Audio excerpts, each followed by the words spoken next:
Hi, this is Heather from FirstStepReading.com, and we're going to show you how you can play word family or sight word bowling. Haley's setting up our bowling pins. I did them on address labels so I can easily change the words. Every couple turns we can put new words on and practice new words.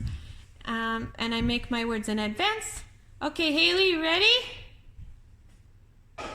Okay, go read which words you got.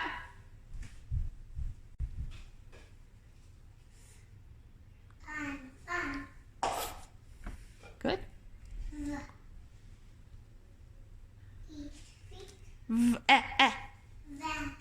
What is it?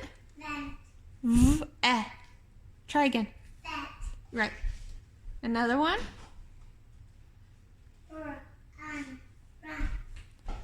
So that's how you can practice your word families with bowling. You want to get the last three? Okay.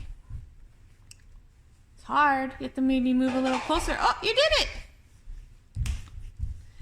It's a fun way to practice reading.